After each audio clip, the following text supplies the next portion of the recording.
Good evening. I would like to call to order the special meeting of the Pierce County Council. Today is April 9th, 2025, and the time, according to my watch, not a cell phone, is 5:33, so it's probably wrong. We would like to ask the clerk to please call the roll. Councilmember Yambe? Here. Councilmember Krueger? Here. Councilmember Denson? Here. Councilmember Herrera? Here. Councilmember Morrell? Here. Councilmember Ayala? Here. Councilmember Hitchen? Here. You have 7 members present. With 7 members present, we do have a quorum. I do want to thank everybody for joining me for the first of our council's in-district meetings. In-districts are basically when we take our council and we go on the road. We go to each of the 7 districts in person, thinking that not everybody has access to us downtown Tacoma. We also make it more accessible by having it a little bit later in the evening for working families, just to try and get to us after work, because our normal council meetings are at 3 p.m., which conflicts with most working schedules, but not all. We are going to start with the Pledge of Allegiance today, and we will also have a moment of silence after that in honor of men and women who are serving overseas and here at home, and then we'll follow that with land acknowledgement. And I actually didn't, there's the flag. So I'm going to ask everybody to please stand. I pledge allegiance to the flag of the United States of America and to the republic for which it stands, one nation, under God, indivisible, with liberty and justice for all.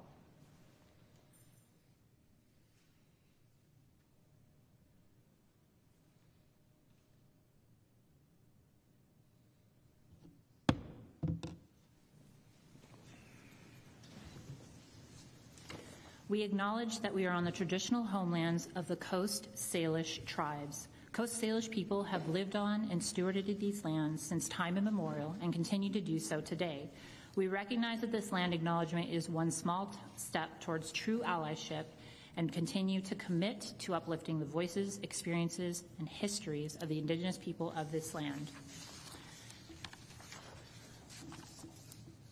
At this time, I'm going to turn to Ms. Long to share, I kind of gave a preview, but she's going to give you the technical, because she's our legal counsel, why we are here. Thank you and good evening. My name is Susan Long and I serve as the council's chief legal counsel. The Pierce County Charter provides that the council shall hold at least one evening meeting in each of the 7 districts each year. And so tonight we are in District 6 in compliance with that charter requirement. Thank you. Thank you. And then I'm going to invite each of my colleagues to introduce themselves, and we're going to whip around the room this way to then staff, and then those are in the audience. So we'll start with Councilmember Denson. Thank you, Chair Hitchin.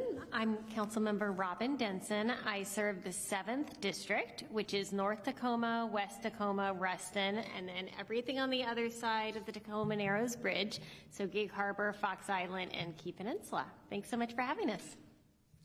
Good evening, everybody. My name is Brian Yambe. I am the council member from District 5, which includes Browns Point, Dash Point, Northeast Tacoma, the Port of Tacoma, City of Fife, Five Heights, Midland, Summit, Waller, parts of Spanaway, parts of Parkland, and I believe, East Tacoma.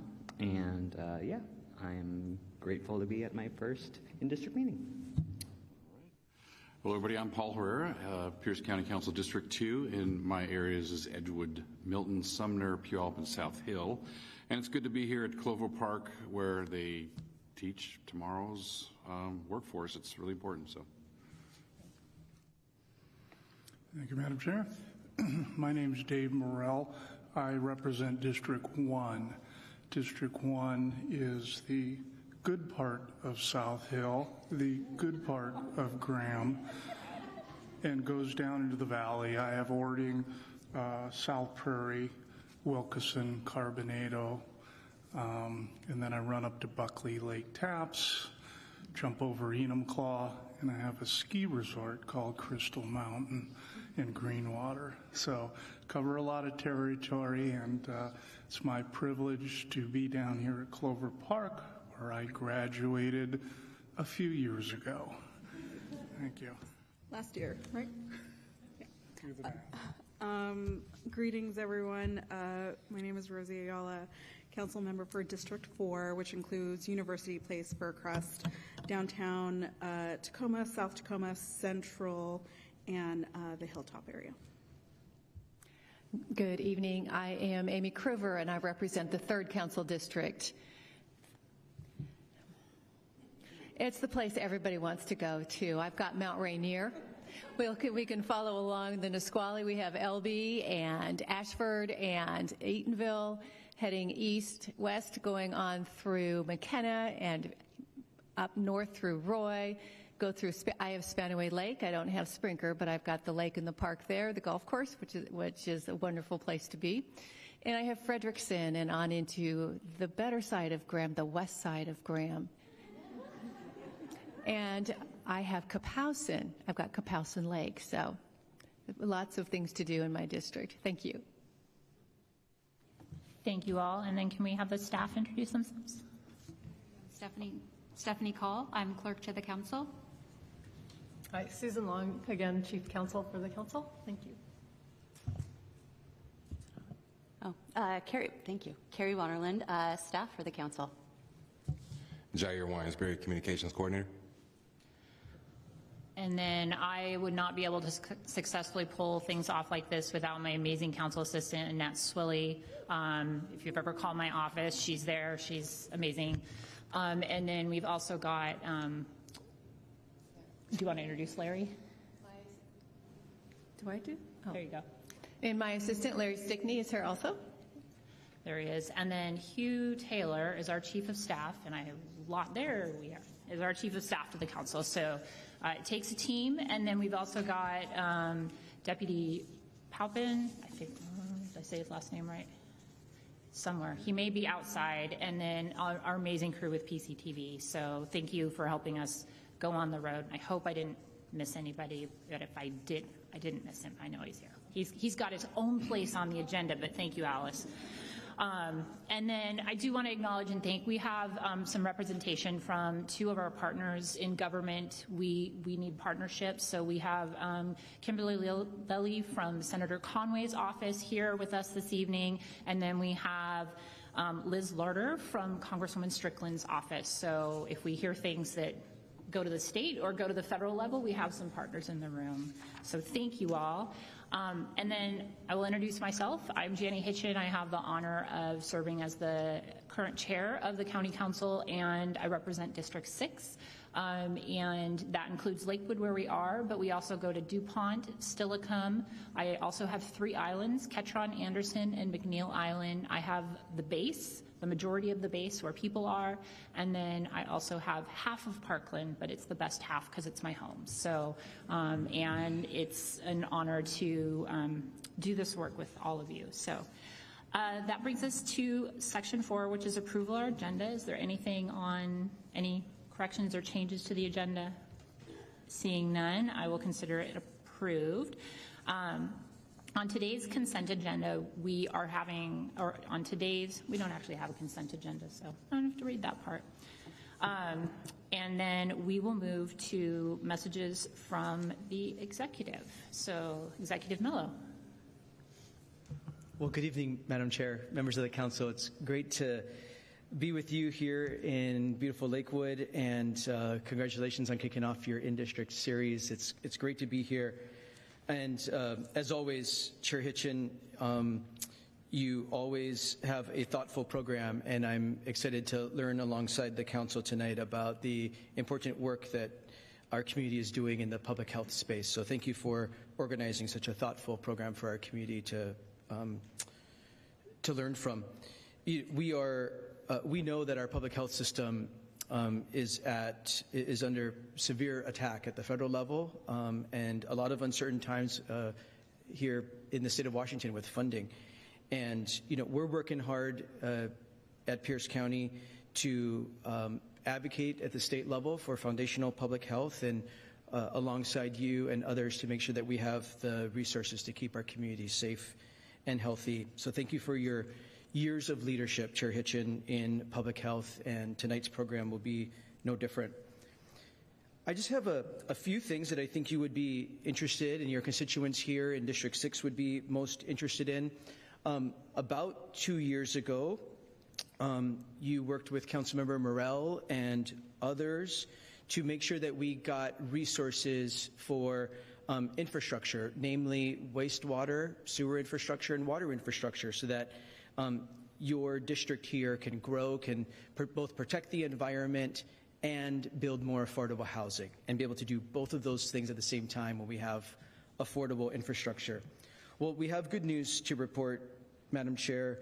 A few of these projects have been completed that you funded, and a couple are very much on the horizon. So there was a 16-unit affordable housing development led by Habitat for Humanity right in Steilacoom. I believe we toured it together. That sewer and water extension project at American Lake Townhomes, again, designed and built by our friends at Habitat for Humanity, is complete. This is a $160,000 investment from the county.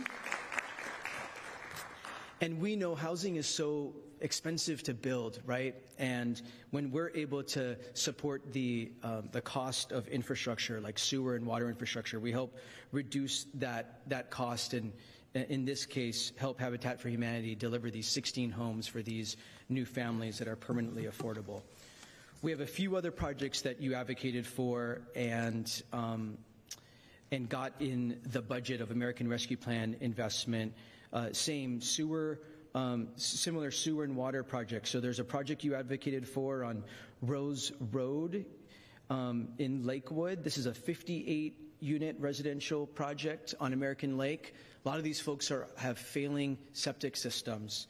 Councilmember Denson hears about this all day, every day in her district. So here along American Lake, we have 58 residential properties, very low income community along American Lake. This one is scheduled to be complete. This is a sewer extension. Again, American Rescue Plan Act dollars, about a $600,000 investment that you championed.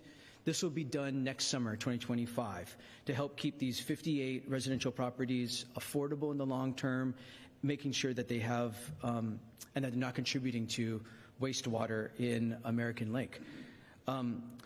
We have another project, a sewer extension project, also on American Lake, 3,700, this time it's 37 units and 3 commercial properties.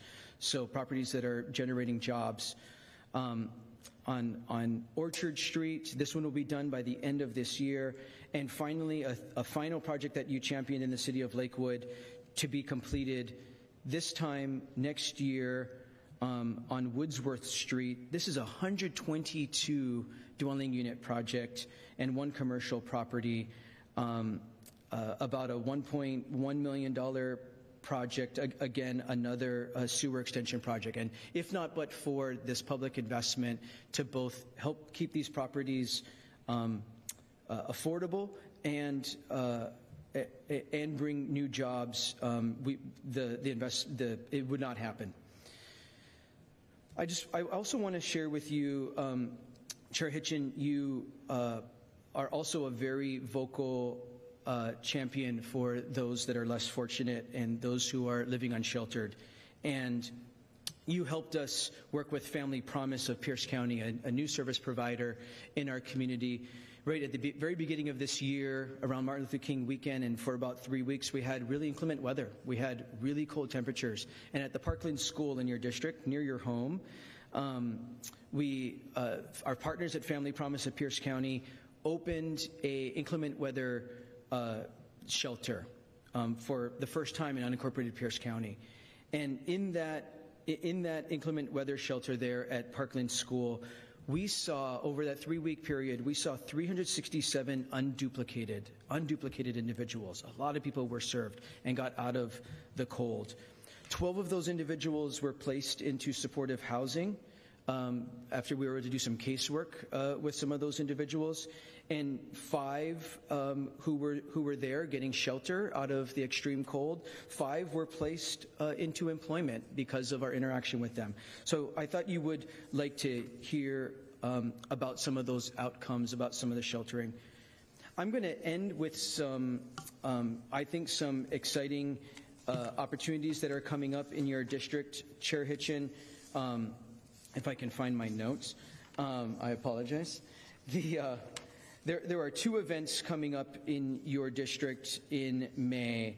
One is that's really tailored to our developmental disability community. So our developmental disability team is hosting an event here in your district on May 10th at the Lakewood Community Center. It's going to be a fun-filled day with activities tailored for children from birth to age 5, allows folks to connect with other families and discover organizations that continue to help support infants and toddlers and those who have young people in their lives with developmental disabilities.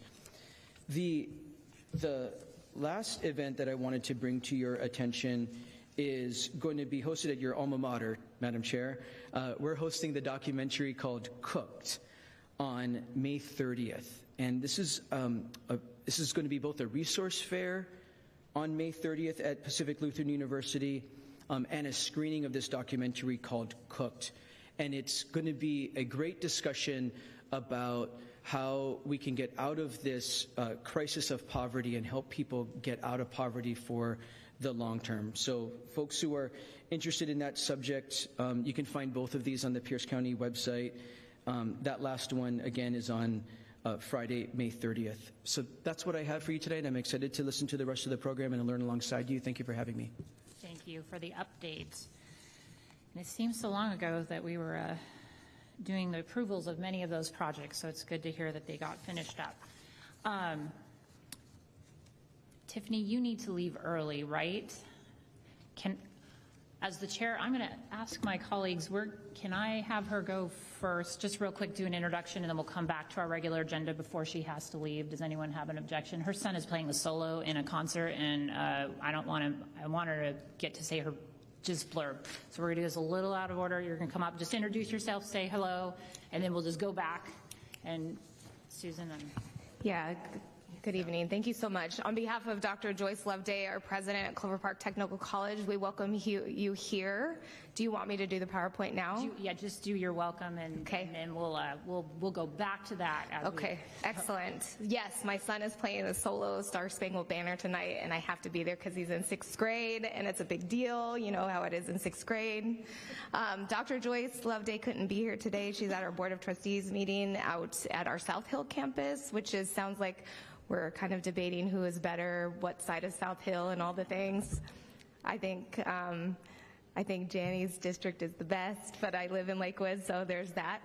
I have a short PowerPoint presentation for you. I also have some faculty here and a couple of students who have joined me. I just want to introduce them. So I have Hannah Greer, tenured faculty, Ciliana Chapua, tenured faculty, Sam Ford, who is a tenure track faculty, and then Samantha and May, who are 2 students here at Clover Park Technical College in our nursing program. And so I'm going to go. I hope you guys have a great night. Thank you so much. Thank you. I hope his performance is as amazing as the work you do here, so thank you. Okay, I just wanted to make sure she didn't miss her sons. I didn't want to stand between that. So we are going to do a proclamation this afternoon, well, this evening. For those of you that aren't paying attention, it is actually National Public Health Week, and so I'd like to invite the following recipients to the podium. We're going to have our newest addition to the Tacoma-Pierce County Health Department Director Reed, Alice Fong, who was one of the co-chairs of the Washington State Health Advisory Board, and Chase Hunter, who's the Executive Director of Affordable Housing and Treatment Home Care. And you can come stand over here by the podium, and then I'm going to read this, and then we're going to allow you to each to speak if you would like, and you don't have to. So Chase, Alice, and Chantel. And then I will read this formally into the record, and then we're going to do our thing. We are experts at doing these, by the way. So, a proclamation of the Pierce County Council and Executive designating April 7th through the 13th, 2025 as National Public Health Week in Pierce County, Washington.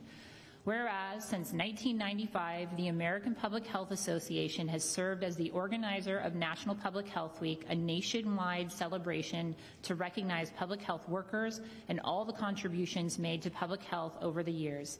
And whereas, in 2025, National Public Health Week marks the 30th anniversary since the launch of the annual campaign. As the organization for 30 years, the American Public Health Association has developed an annual campaign and resources to educate the public, policymakers, and practitioners. And whereas the American Public Health Association will commemorate the 30th anniversary of National Public Health Week with the theme, It Starts Here. This year, it will highlight the vital role of public health in shaping healthier communities.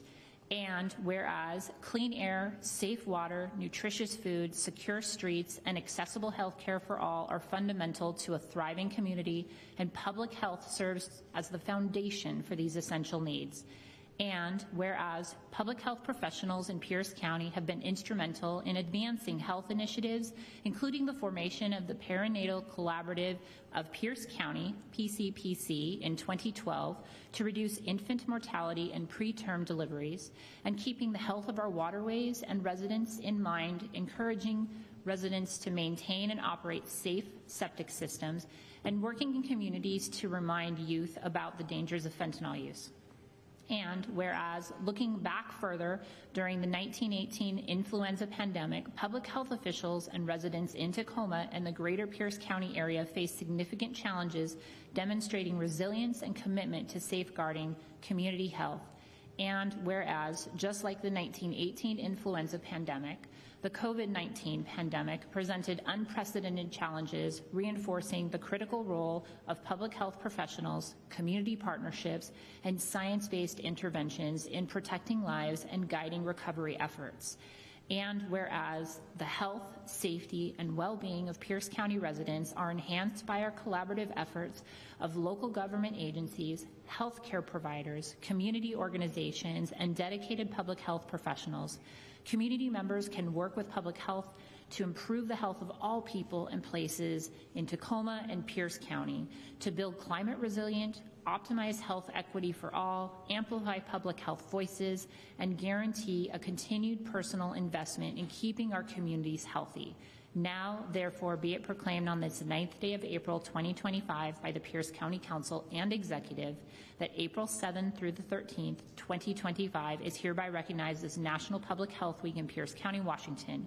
We encourage all community members to connect and engage with their neighbors, communities, and local policy makers because public health, it starts here. Let's give them a hand.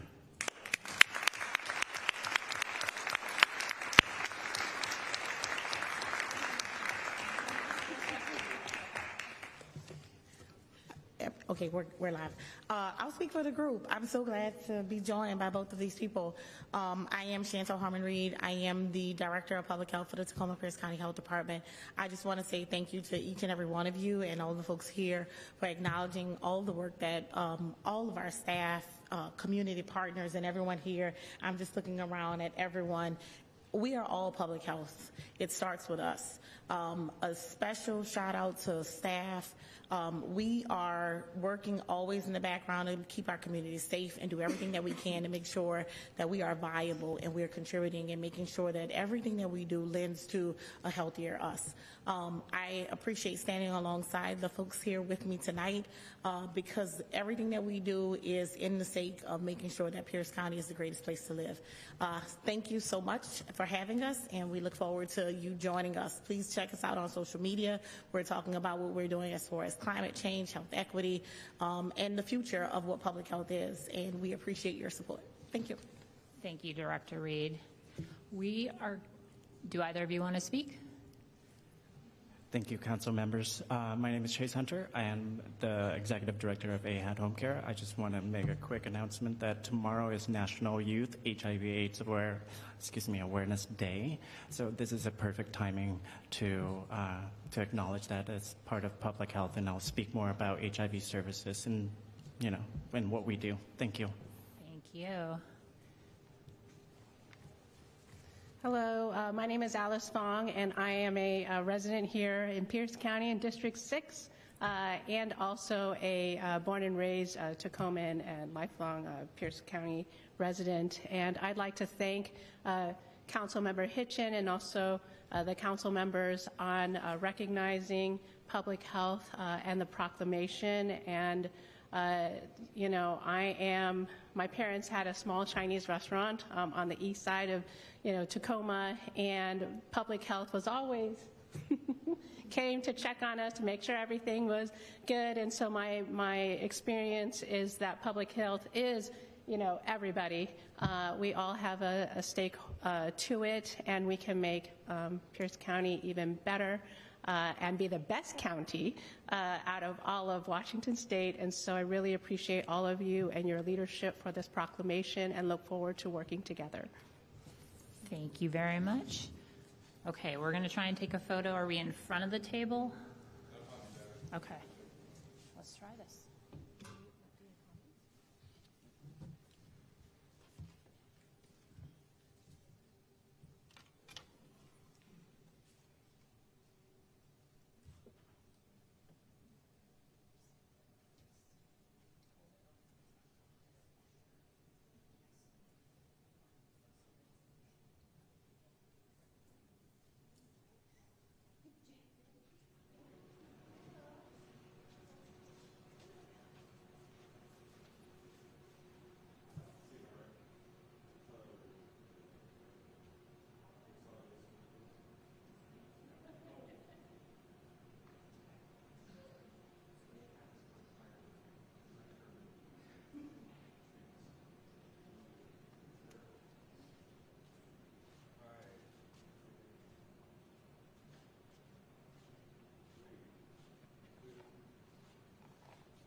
Okay. So this is a special meeting, so we have no regular business resolutions or ordinances, and so we move to other business, and then we'll come back for community forum. So we had our welcome, but we'd like to introduce the rest of the Clover Park technical team to come to the podium and work through the slide deck, introduce yourself, tell us a little bit about how you're trying to fill the giant need for public health and community health and healthcare in general here in Pierce County. Okay, great. Thank you so much. Thank you all for having us. My name is Hannah Greer. I introduced myself briefly earlier. I'm a master's prepared registered nurse. I was actually educated here at Clover Park, so I got my LPN license here. then went on to Pierce College Puyallup, where I got my RN license and got my bachelor's and master's degrees from University of Washington, Tacoma. So I'm completely healthcare raised in Pierce County, but I live in Thurston. So sorry about that. I want to introduce my colleagues here as well and give them the opportunity before we get started. Good evening, everybody. My name is Ciliana Tapua, also a Clover Park graduate from the LPN program here. Also went to Pierce College for my registered nursing license, as well as UW Tacoma for my bachelor's and master's. I also reside in Thurston County, but have served in Pierce County for most of my career as a cardiac nurse, and also at JBLM as well as a nurse there, and within the community as well. Happy to be here, happy to see you all here. Good evening, Council. I'm Samuel Ford. I am an Orlando native. I have my honors BSN from the University of Central Florida, but during my work as a travel nurse, I came here in 2017 and went all over and came right back to serve the Pierce County community, and I'm also a master's prepared nursing educator. Thank you for having us. Thank you. Next slide, please. Thank you. All right, so we want to start with a little bit of information about Clover Park Technical College overall. We're, of course, located here in Lakewood. We serve over 5,200 students annually in the last year or so. We're a technical college focused on career-connected learning. So one of our main goals is to get students out into living wage employment as quickly as possible, usually. Our mission is to educate tomorrow's workforce and to strengthen community through responsive education and services. Next slide, please. We offer different health programs here. So we have some career pathways that touch direct patient care, things like medical assistant, nursing assistant, of course our LPN and LPN to RN programs, which we'll talk about a little more in depth today. We also have pharmacy tech, dental technician, and then what we call human services, or what I call baby social workers, entry-level social work, and chemical dependency. And then we have indirect patient care, which are some of the supportive roles that would support some of our direct patient care roles, things like histology, surgical tech, health unit coordinator, medical lab technician. Next slide, please. Thank you. So since about 2022, we have about 300 students per year in our healthcare programs.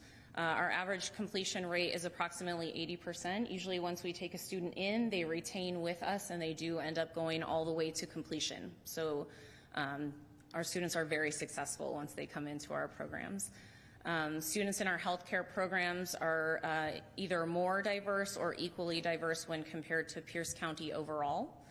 And our graduates tend to enter into employment in various settings, hospitals, clinics, and they tend to actually directly go right back into Pierce County. So they're educated here, they go right back into working into the community. I also did that as well. I've only ever worked as a nurse in Pierce County. So I live in Thurston, but I've done everything else here. So it's the same. I think we're continuing to have that. But the community, has really invested in the success of our students as well. So here at Clover Park, we're really community and relationship driven, and I think that that's reflective in our student population as well as the support that we receive from the greater community overall. Next slide, please. Tell me when I'm supposed to stop because I stopped counting the slides. Okay. All right. So we'll transition to our nursing program. So under the umbrella of nursing, we offer 3 basic programs: Nursing Assistant Certified, or NAC. Sometimes you'll hear that referred to as CNA, in case you know it in the other way.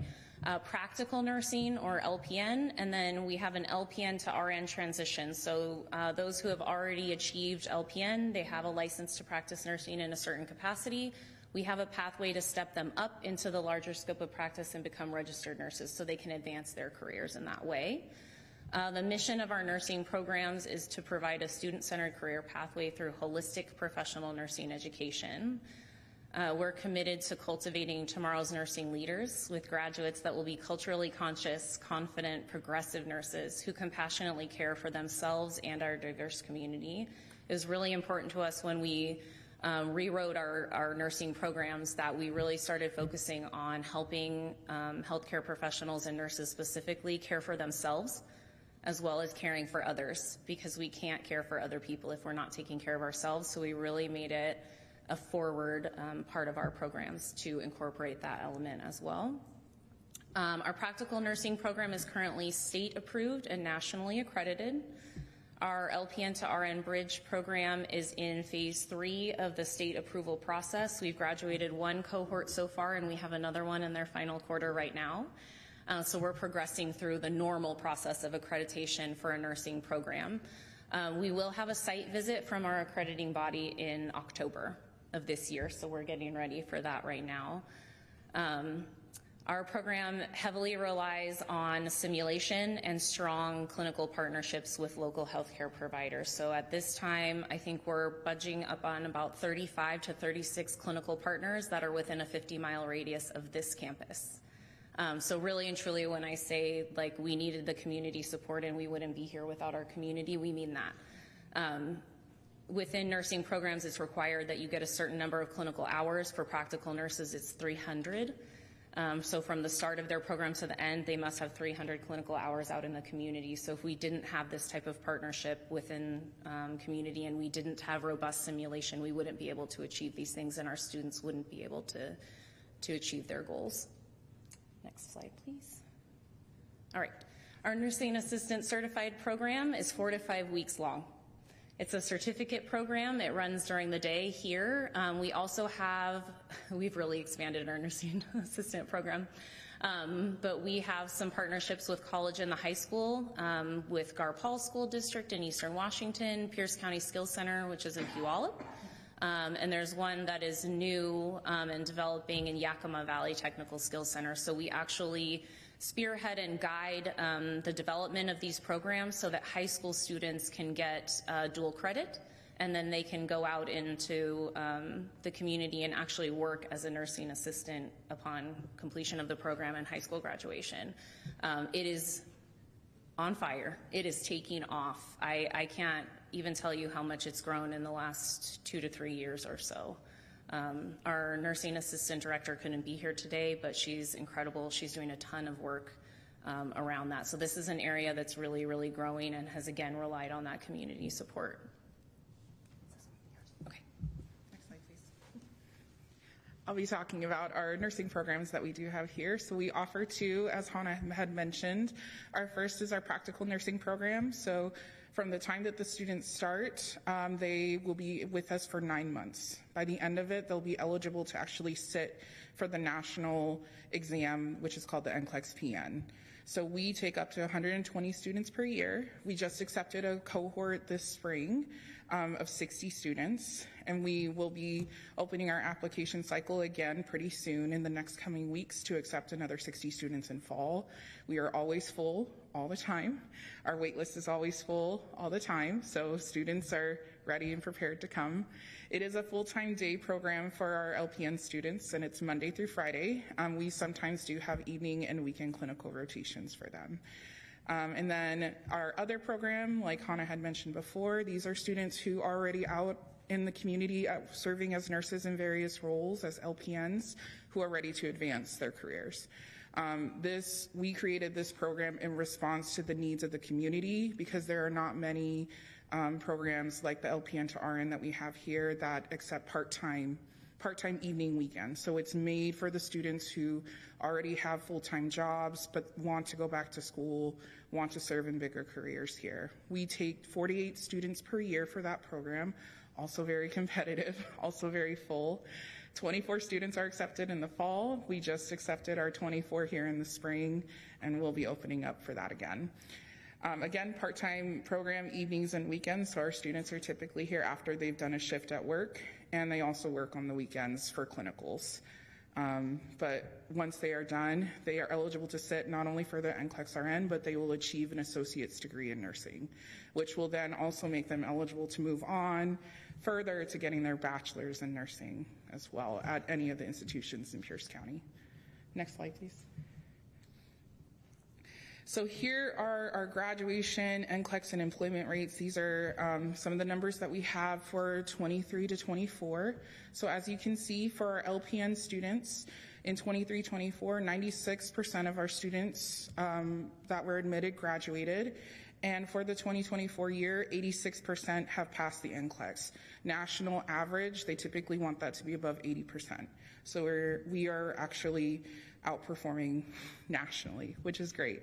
And then we do send out a survey to our students to see, do you have a job 6 to 12 months after? And of those who respond, 100% of them do say yes, and that they are currently serving.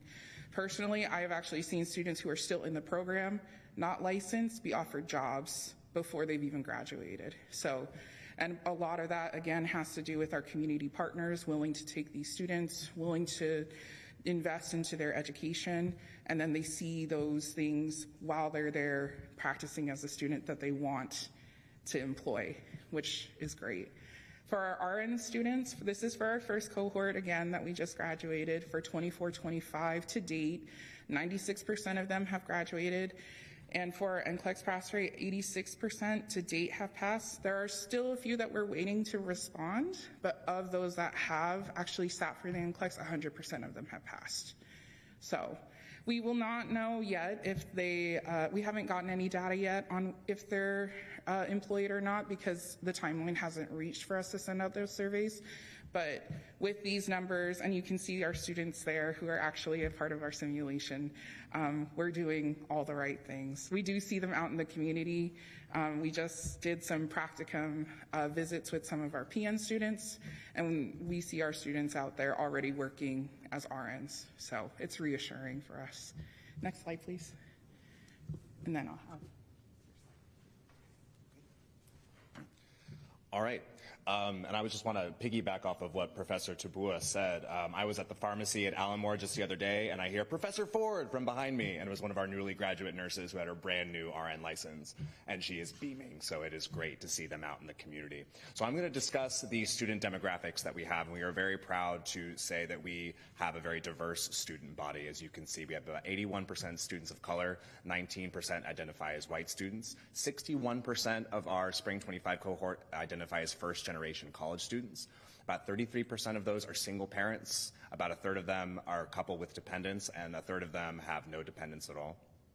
For our RN students, that's pretty evenly distributed as well when we have people of color. And 77% are first-generation college students, and it's pretty evenly distributed with their family status as well. This is important information for us to gather because it lets us understand the stresses that our students are under if they are caring for children, if they're single parents, and so it allows us to more holistically care for our students and meet their needs in a more holistic manner. I'd also like to brag about the fact that we have just developed a more holistic admissions process, whereas traditionally we consider things like prerequisites and GPA.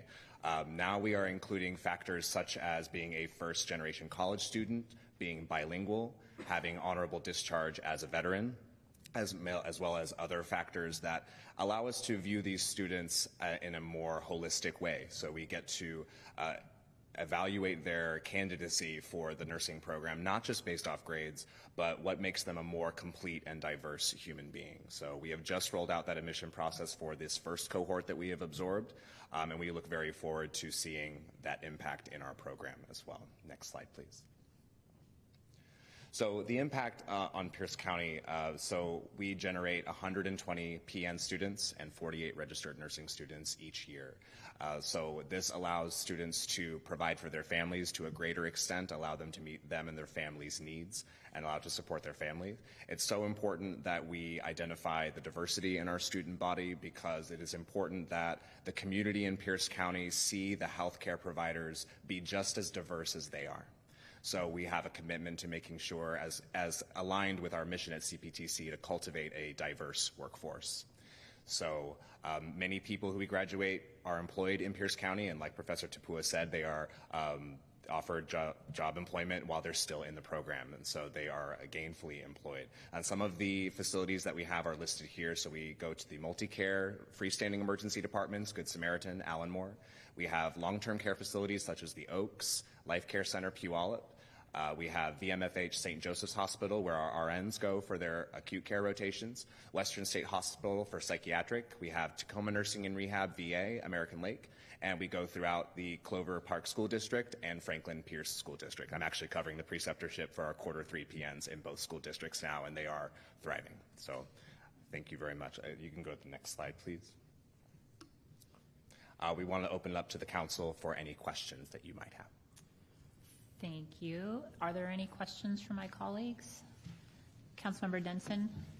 Thank you so much. We so badly need nurses everywhere, and I'm excited that it's competitive and you have lots of applicants, but my question is, are you thinking about expanding? Because all these people, you know, of all ages, I'm sure that want to be nurses, we want to have those opportunities for those folks as well. We don't want them to get discouraged. Absolutely. I feel like we have the desire to expand. President Dr. Joyce Loveday has spoken to us about expanding our nursing program. I believe there are factors that impact our ability to expand, like the availability of qualified faculty. Offering competitive salaries when compared to industry is another barrier that we find. Incentivizing folks to come from industry and take on more responsibility for a more complex schedule. It's difficult to recruit faculty who also have the educational requirements that are outlined by the Board of Nursing. So we can have bachelor's prepared nursing instructors teach the practical nurse program, but they require that you have your master's degree in progress or completed to teach the RN programs. Of course, there are exceptions to that. We can have waivers for bachelor's prepared nursing instructors to expand their ability to teach, which alleviates some of those barriers, but those are just a few examples of how we would love to expand. And I think, do you all have any other comments about expansion? No? Okay. So we would love to expand. The need is great. Every application cycle, when we used to have in-person applications, the line would be out the door. And when I say people are parking and camping in our parking lot outside of our building, ready to apply, it is impressive, to say the least. So the need is there. Our next step would be to expand to a BSN program and expand further, but there are many factors that played into that, like the availability of clinical sites and the availability of qualified faculty. You've clearly thought through this, and you can tell you've problem solved this, and I'm sure you'll continue to do so. So thank you for all you're doing. Thank you. Thank you for the questions. Any other questions?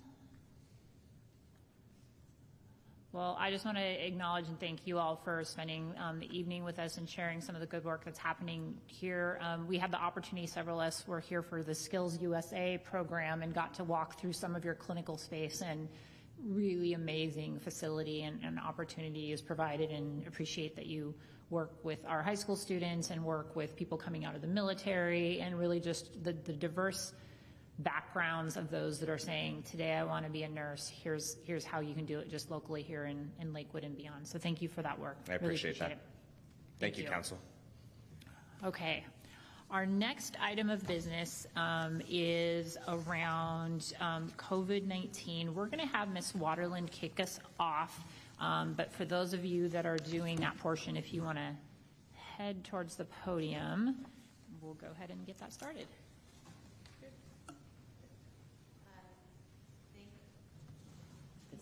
Sorry. Thank you, Madam Chair, and council members. For the record, Carrie Waterland, staff. What you are hearing in this first of three sort of different topical areas is looking at the 5th year anniversary of the COVID-19 pandemic, Pierce County's response. You do have Nigel Turner, the Director of Communicable Disease Control Division with the Tacoma Pierce County Health Department, here to speak to that. Thank you very much. Thank you for joining us. My pleasure. Chair Hitchin, members of the Council, I'm Nigel Turner, Division Director for Disease Prevention and Management, and previously Communicable Disease Control Division Director with Tacoma Pierce County Health Department. And during COVID response, I served as one of our incident commanders as well as an operations section chief for much of the incident, and also had the pleasure of briefing the Council on several occasions. Next slide, please. So I'm going to be talking about the COVID response, remembering the significant impact that this had on our community, and also going over the work that was done, the response that was conducted for the community, and then thinking about the lessons that were learned and what this means for the future going forward. Next slide, please. So the significant impact of COVID-19 on Pierce County, I can't understate that. This was a new virus. Normally with communicable diseases, the community has some exposure to a virus or a new bug that's out there through immunization or natural infection, but not with this. And it hit the community very hard. Next slide, please. Sadly, we saw a significant number of deaths in Pierce County. Overall, 1,789 people living in Pierce County died from COVID-19. It hit hard and early and then continued for several years. And we still see COVID impacting the community, thankfully at a much lower level. Next slide, please. The impact went beyond deaths. This is also its tremendous impact in terms of number of cases of illness. This is emergency room visits across the United States. And it looks at both levels of death, which is the solid line there, and then emergency room visits, which represents the burden on healthcare. And you can see the impact of these waves of disease as we had Delta and Omicron coming in that people had no immunological defense against. Thankfully, as we started to see the vaccine come into place, we were able to get more protection there. And you saw, relative to deaths, the number of hospitalizations relative to deaths increased, which is good news. We should be seeing people getting ill rather than dying from this. And again, we'll continue to monitor this, looking at trends, identifying new variants as they come along, and so we're able to respond quickly for the community. Next slide, please. The response to the COVID-19 pandemic was unprecedented.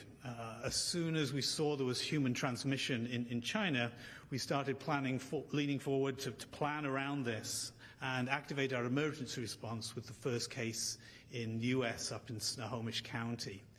March 6, 2020, 5 years ago, we confirmed the first case in Pierce County and quickly ramped up further our response. And thankfully, we were able to work closely with Pierce County Emergency Management in a unified command to make the best use of resources for a consistent approach for the community.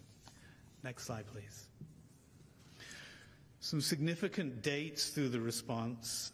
In March, we were able to quickly take advantage of an offer for some early test kits and do one of the very first community testing sites at the Tacoma Dome, which was a drive-through operation.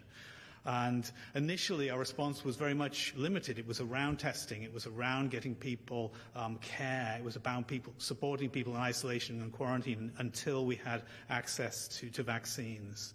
Thankfully, by December, we had the vaccines, and we were quickly able to put that in place, holding the first public vaccine clinic on December 26th.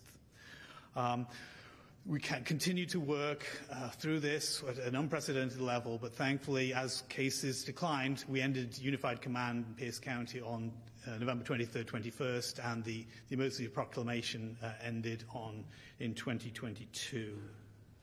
Next slide, please.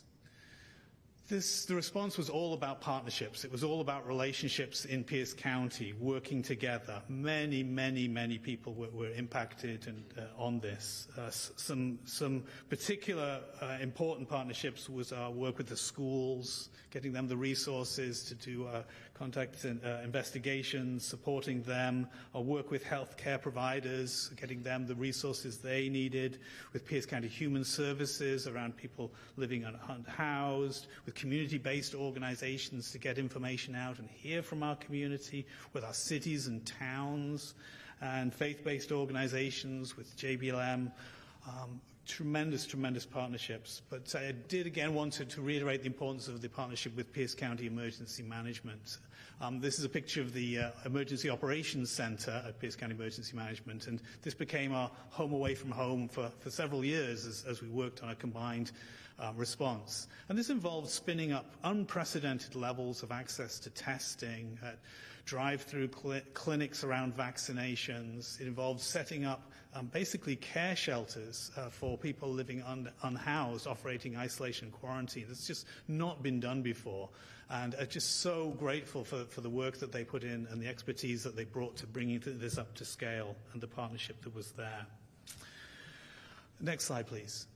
So how did this response overall look? In terms of numbers, again, it was vast. We implemented a huge number of contracts, from everything from staffing to get the disease investigators we needed, to support schools, to get space for people to work. We hired over 600 people to work on the response that people needed, and involved unprecedented levels of volunteers. And this allowed us to distribute over 750,000 test kits, and a particular appreciative to Pierce County Libraries, who were a prime site for distribution of those.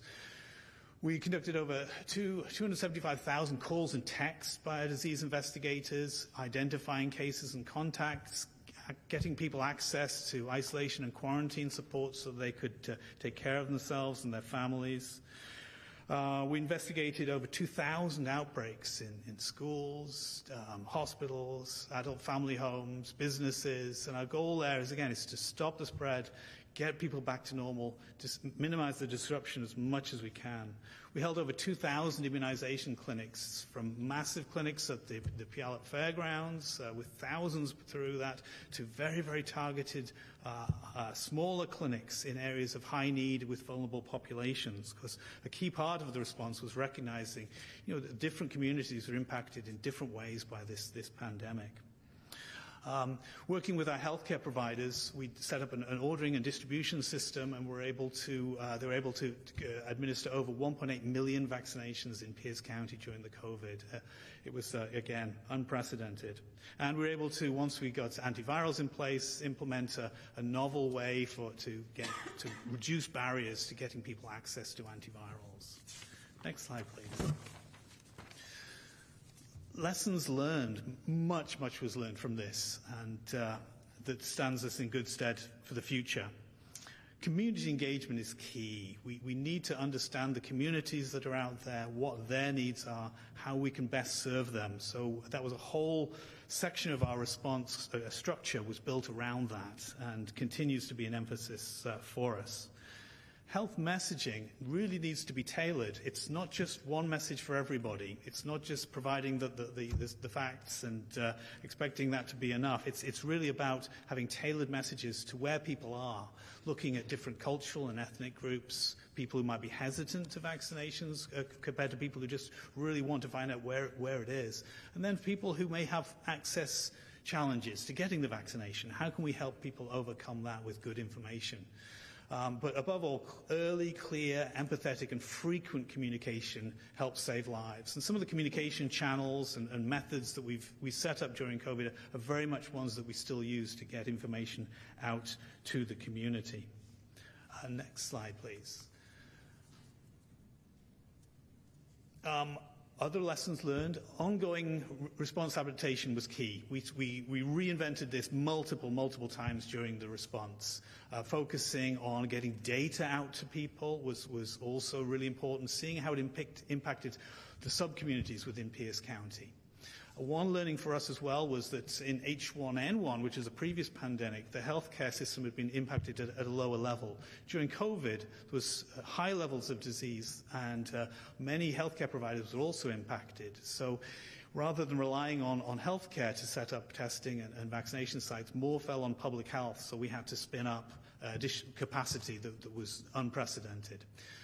Isolation and quarantine capacity remained very challenging to do, and remains a challenge to this day that we continue to plan around. Basically setting up special shelters for that, for people with often very real and challenging needs.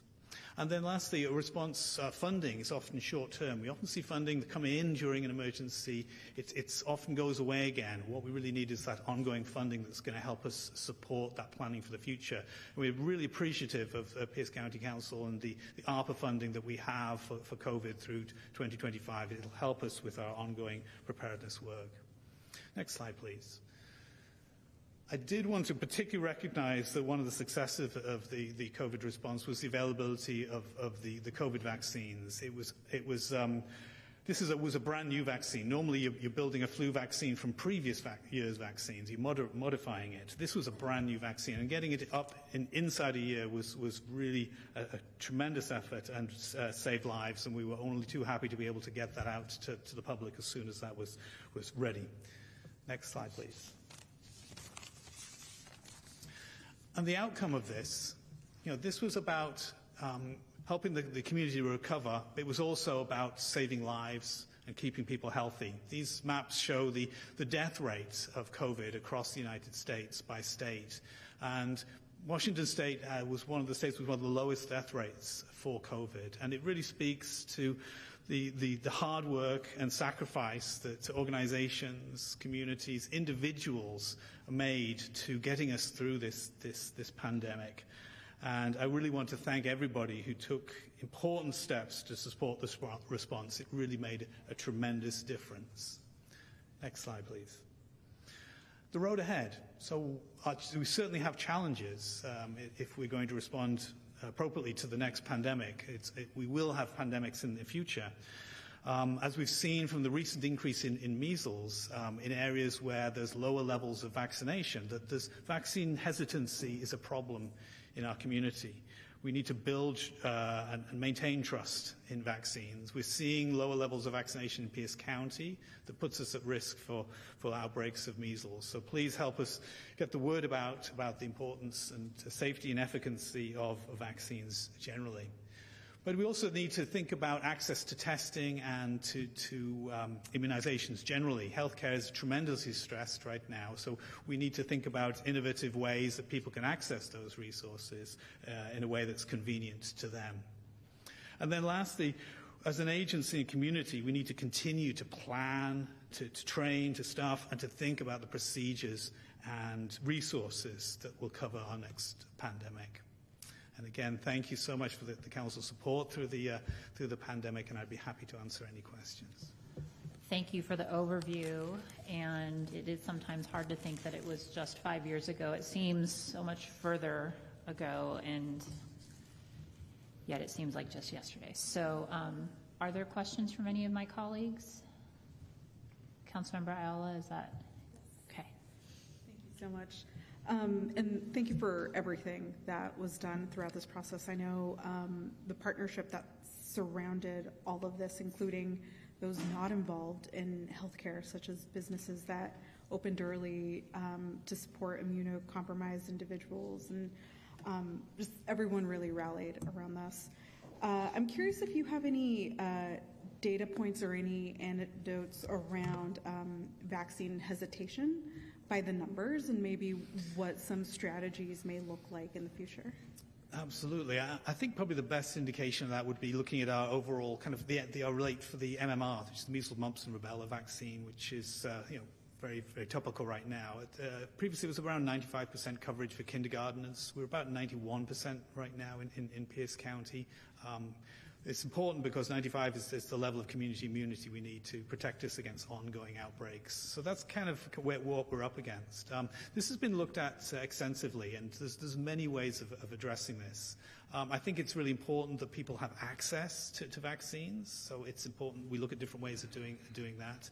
It's also important that people have access to good, accurate information about the risks of disease, the benefits of vaccinations, and where people can get those vaccines out there. And we work with partners across the community so that the voices that are speaking to this are credible and meaningful to the communities that are impacted, and also identify vaccination champions who are in a position to do that, as well as then working with providers to implement evidence-based strategies about how you can increase immunization rates, such as reminder recalls and prompts during office visits. Sure. Thank you for the question. Any other questions? Councilmember Yambe? Thanks, Nigel. I appreciate that presentation. I was just curious, during the pandemic, that there was tremendous outreach done by the health department into communities of color, and a lot of investments were made in relationship building. Now, were those efforts boosted by grant funding, or were they systems that we already had in place and we just, prioritized those to put more attention and dedication of people towards, I think I'm just kind of curious. I think it was both. We certainly had recognized the importance of engagement prior to COVID, but this just highlighted it, and thankfully we were able to use federal funding to increase the work, the staffing that we had to reach out to those communities, as well as provide support to them to do their own work. I appreciate that, because I think that, from the many different languages in District 5, and I know across the county, but like the Ukrainian community and the Pacific Islander communities and some of those that we, weren't always as well engaged and in tune. We had a tremendous amount of investment and resources dedicated to making sure that we were inclusive of those and engaging with those, and would hate to see that those disappear after the pandemic and not continue, because I think that to avoid and to mitigate impacts of future impacts on our communities, from whether it be a pandemic or outbreaks, that those were tremendously helpful. So I appreciate that. Thank you very much for the presentation. I just want to acknowledge, thank you. You were on TV. I would watch you and see updates, whether it was reporting to the health department and or just information that was sent to us, along with many of your colleagues, and it was really nice to have this kind of assured, calm demeanor explaining what was going on, what we should be doing as science was changing, and it wasn't the science was changing, but our understanding of the science was changing, and you were able to figure out ways to communicate. And if nothing else, the social media graphics from the Tacoma-Pierce County Health Department about masking, keeping distancing, vaccination. I mean, they won awards, but they caught your attention. My kids, I was a teacher, the kids would point them out. I mean, it was just phenomenal, and you did as much as you possibly could. And on the graph with the United States, you can tell that we were successful as a state and as a county, because while we were one of the first states hit and had multiple waves of those really highly the diseases that were most destructive, we weren't seeing as many deaths because we were following those public health guidelines pretty well, as best we could in our county and our state. So, and that speaks highly to our ability to listen and communicate with community. So thank you, Nigel, for your work, and to your team. Okay. Ms. Waterland, do you want to kick off the next? And there was a reason we started with COVID data. It wasn't just to kind of dwell in. Yes, Madam Chair, next you will be hearing from Alice Fong and Dr. William Hirota, who are here representing the Washington State Public Health Advisory Board. They will be talking you through the Washington State Public Health Advisory Board, amongst other things, as well as their newest report and recommendations and other works. So with that, I'll pass it back to you. Thank you. Alice, do you want to kick things off along with Bill? All right, thank you. Thank you, Madam Chair.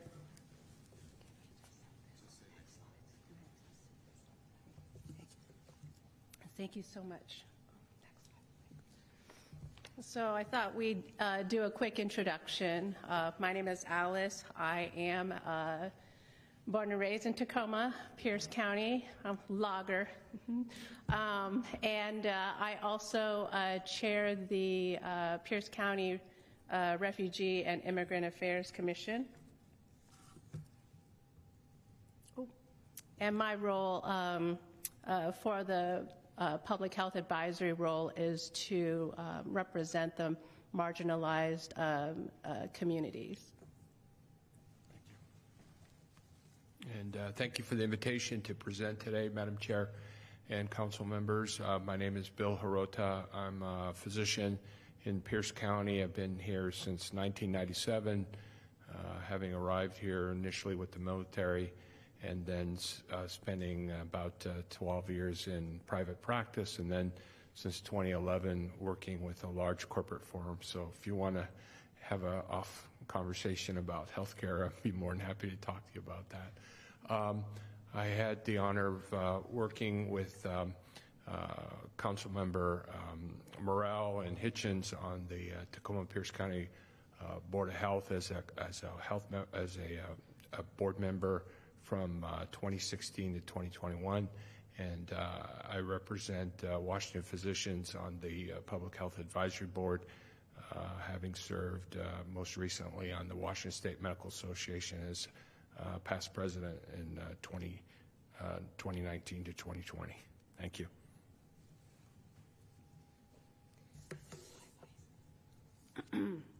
So, I wish I had brought my glasses. Oh, maybe this works. Oh, no, it actually makes it. I just need a little bit. That's why I don't always bring it. The Public Health Advisory Board was established by the legislature in 2021, and really about, I went to the wrong one. Okay, well, let me back up a little bit. I totally can't see. Pierce County, our vision is a place people can be proud to call home. And I think that public health is one of those strategies that can help us get there. And so in this presentation, we want to share with you what is FAB, what is this advisory board,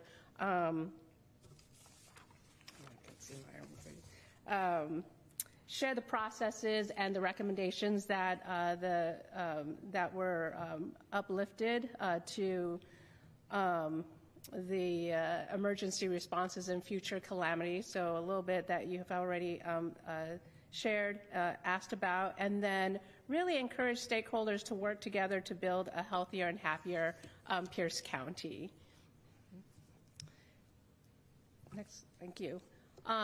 So this kind of gives you why we're established, but one of the biggest things about the FAB is that it's the first of its kind where we really took a group of people across sectors and also members of the legislature to be part of this, to think about, you know, what can we do for the next emergency or pandemic, because we know that there's going to be another one, and then how can we better prepare Washington State with our recommendations. And so for here, you know, our charge is really to do just that, and then a bunch of fine print for you. What we did in this first leg of work is to look over and all the different after action reports, and then from all of our different lenses, what we heard from community and from across the state to come up with these recommendations. That's one of our charges. And then the next charge is really to look at foundational public health, which is at the state level, and that's the work that we're starting to do right now. And so just to share a little bit about our governance, I actually was very humbled that my colleagues selected myself as co-chair along with Dr. Tom Locke. And what we really thought about in creating this space, because there's 20 of us and then 4 non-voting elected officials from the legislature, how are we going to, you know, make these decisions and think about what is going to be important, what is that process?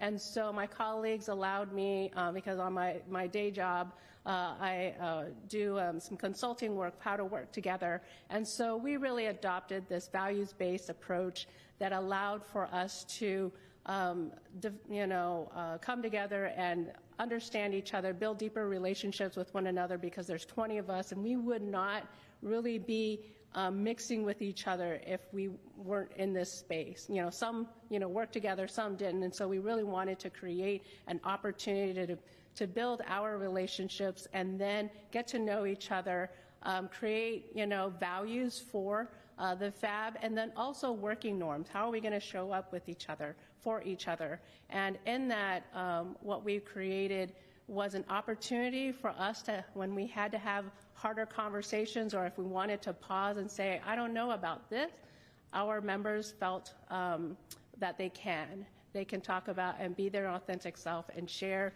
and that really helped create a better product and a better report that we're pretty proud of.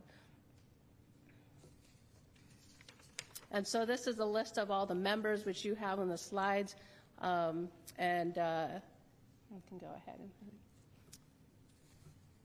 And this is our theory of action for folks who love, that. So if you want to nerd out, you can nerd out on that. But really on the bottom is really thinking about our process in coming up with our recommendations is really to look at the data and then also look at the people responses. So really marrying the two to come out with something that resonates with our whole community. And so I mentioned this earlier. Before we read a lot of after action reports, we even went out of state to read what other people were doing and really took seriously of our learnings. And through all of this process that we have, we realized that because all of us come from different sectors and intersectionalities of our community. For me personally, I was able to hear that we were missing some of our more marginalized voices. And so I had asked one of my colleagues, we're missing something, what can I do? And she actually forwarded me the chorus line, which is a bright pink report up there. And then we also, thought of, really engaging more with our indigenous community, and we invited them to speak to us. So we were actually almost to the process of ending to get to our recommendations, and then we wanted to take a pause, really re-engage and hear from, different community voices so that we can ensure that what we're going to put forth is well thought of. And I think that really shared the testimony of our intentionality and our commitment to our whole community, because when I was able to present this to other community members, they saw our process and said, hey, you actually really cared. And I think that really is a testament of our process and the process of this report. And here is our report that we have. I think you all have a copy of that. I think that our previous speaker talked about relationships, and that was actually one that really bubbled up in this work and in our findings. The counties that did well were the ones that had existing relationships. So Whatcom County, Island County, they actually, I know they're a little smaller, but they actually work together because of how their counties are set up, and they were actually able to fare better, during the pandemic. And so with that, we really felt that the investment, whether it's resources, time, however it is, to really build those relationships, because we have the next 95 years to really get this right for our next pandemic. So being able to build those relationships now can help us navigate, how we can support each other. And then Bill will go, oh, no, I'm sorry. Oh, could you stay at that previous slide? Thank you. Thank you, Alice.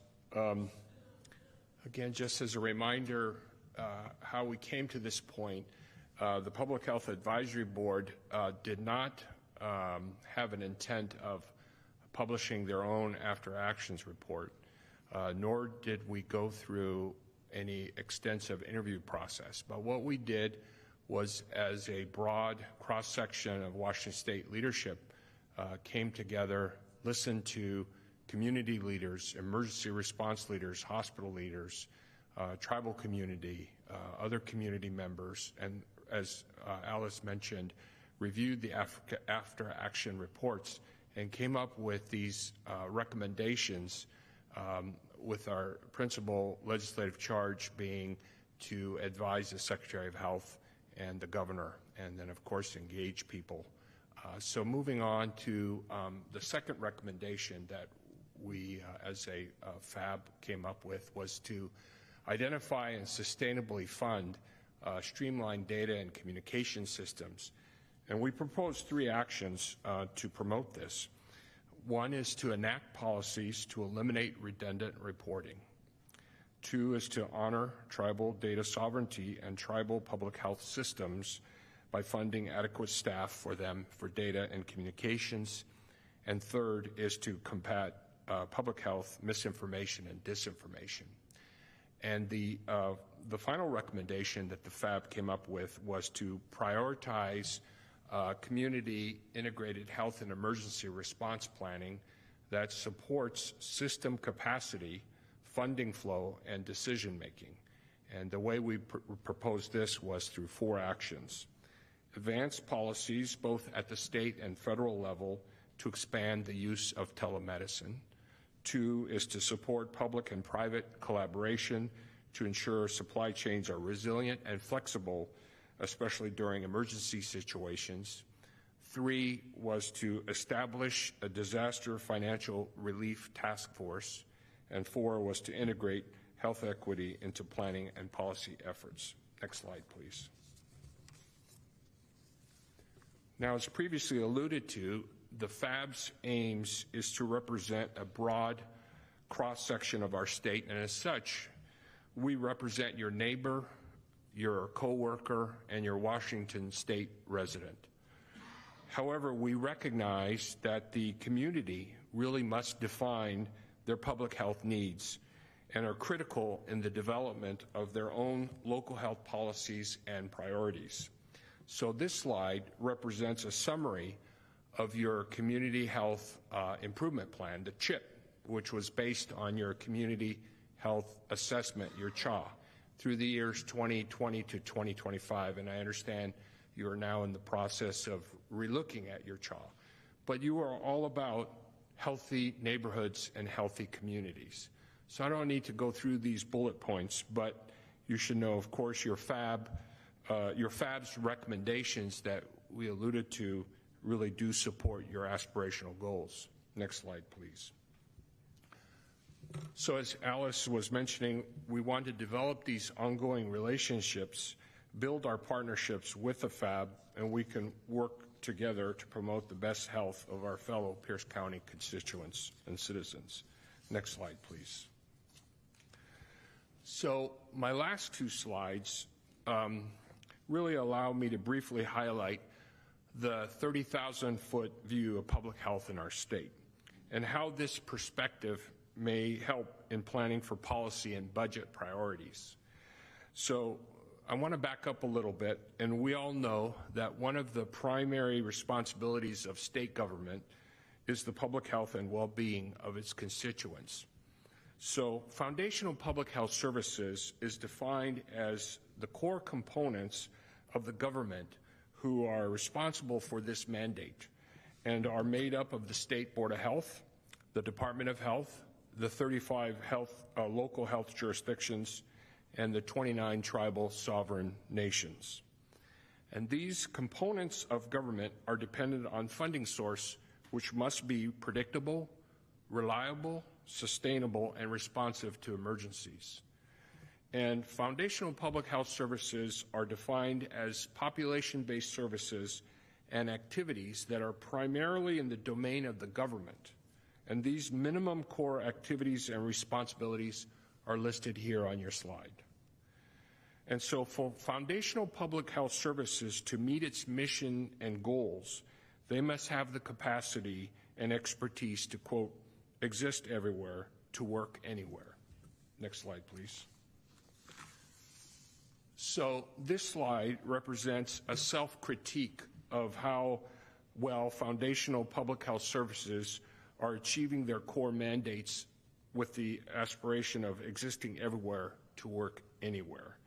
And this represents a 2-year comprehensive review process of how well LHJs are doing in its core activities and responsibilities. And this data, along with the methodology and the narrative summary, is available in the Burke report from September 2018, which was actually before the pandemic, and is entitled Washington State Public Health Transformation Assessment Report. And I believe Madam Chair has a copy of this. So what you can see in this color-coded level of implementation is that no LHJ is fully autonomous in their mandates in either self-reported expertise or capacity to achieve the aspiration of existing everywhere to work anywhere. So no foundational program or capability is fully implemented across all responding agencies. And Pierce County would fall in the large group in this level of implementation, representing populations between 400,000 and 1 million. And the gaps, as I mentioned, are not uniform, nor do they appear in the same places in every organization. So this is really a great opportunity for sharing of services with what the Burke Report suggests is a real willingness to share for many in foundational public health. And the FAB can help to facilitate this goal to exist everywhere, to work anywhere. Next slide, please. So I think I'm done with my comments. And did you have any other comments? We've got just a couple more. Okay, you're going to go ahead with that. Thank you. Thank you, Viv. So again, visioning a place people are proud to call home is Pierce County's future. Next slide, please. Thank you. And so this one, and then next slide, please. These represent the timeline, and it took time. It took us several years to get to this report. And just like this work, it's going to take time. And our hope is that there's going to be emergencies. We have Mount Rainier. We don't know when it's going to go. We're also on, subduction zone, so that there could be the next, earthquake or, tsunami that can hit. And then how are we going to talk to each other, and how can we prepare? And so we looked at this report. This was recommendations for the state. But we had a wonderful individual, Greg, who saw the report and said, hey, Alice, this is an opportunity that we could potentially open a conversation to go deeper and think about how we as Pierce County residents can plan for the future, plan for the next emergency, plan for the next calamity that could happen. And when we're better prepared, then we will have more lives saved, and in the process, we would get to know each other better, which is really, one of my one of my loves, right? And so our hope, go ahead and next slide. Our hope is that this is the start of a conversation that we could build, a stronger and healthy community in Pierce County. And if you have any questions, we're open to answering them. Thank you, Dr. Hirota and Ms. Fong. I will see if anyone has questions. And I've lived this for the last 2+ years, so. So I'll go ahead and ask a question then. Okay. So what would you like to see next in Pierce County with the work that was done? Thank you for that lovely question. I think that I really nerd out with public health and also emergency preparedness. I was I did the Red Cross, volunteer instructor when I was, early in my college days and adult career. And I would love to see if we can come together with all of our stakeholders and find out how we can, do this, prioritize what could be, those emergencies and calamities, the next pandemic that we can prepare for. And yes, it's like funding, and then it's also, being strategic, and making sure that, we can have that healthy environment, so we don't have to feel like something comes up and then we don't know what's going on and who's talking to who, and making sure that all of our communities are, interconnected. And so I would love to, have a next step of working with Pierce County, working with the health department, working with our community groups to really think through, how can we even further improve, our processes that we have. Thank you for that. I appreciate it. Any other questions for our guests? Do you want me to give a response to Sure. your question? So this is really aspirational, but I think that part of the problem with our society right now is that we just so glom on to the negative, and we tend to accuse people, government, officials about what went wrong. And when you hear a presentation that Nigel just presented and all the things that were done well, we don't take time to celebrate that. We don't take time to highlight those things and to educate the public whose attention span is fairly short because, they're living paycheck to paycheck. So I think it's important to engage the communities that have been historically disenfranchised, listen to where they had problems, and use data that we have built over the pandemic and highlight what went right, and then see where we can move forward and build these partnerships. That takes time, that takes effort. It's very challenging when many people like our FAB are volunteers. So we do have to spend some money to decide how to move forward, but I think this is a great opportunity. Well, thank you both for that, and we'll just have to see how we're going to figure out those conversations. Not saying yes to anything else in that at this moment in time, but it is on the work plan, just as an FYI. So, thank you. Okay, so we are going to shift gears to another public health area. Ms. Waterland's going to kick off these last two sections that are very much last section that's connected with several presenters. Yes. Madam Chair and members of the council, your last presentation consists of three kind of distinct sections and speakers. It will be focusing on HIV and STI testing, support services, as well as hearing from voices from the community. So your first presenter is from the Tacoma Pierce County Health Department, Dr. James Miller. He is the health officer. After that, you will hear from AIDS Health Foundation, Jarrell Morris, who is the Senior Program Manager, and Ricky Ellip, who is the Peer Linkage Specialist. And then lastly, you'll hear from a few different people. Chase Hunter will come back up from Affordable Housing and Treatment. He's the Executive Director there. And joining him will be Matthew Wilson, the Executive Director of Oasis Youth Center, as well as members who are providing voice to the community, Hugo Morrow and Alex Barnes. Thank you very much. Dr. Miller. It's on when it's great. red. The brain, it seems wrong. But Perfect. Okay. I thought I needed to turn green, but there we go. So thank you for having me tonight. As Carrie mentioned, I'm Jay Miller. I'm the health officer at the Tacoma Pierce County Health Department. I'm also a practicing primary care physician. Next slide, please.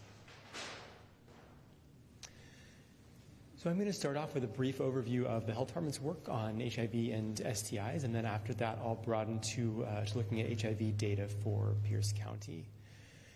So our STI program, really our primary function and I think our critical function within the broader health system is to receive reports for new cases of gonorrhea, chlamydia, syphilis, and HIV.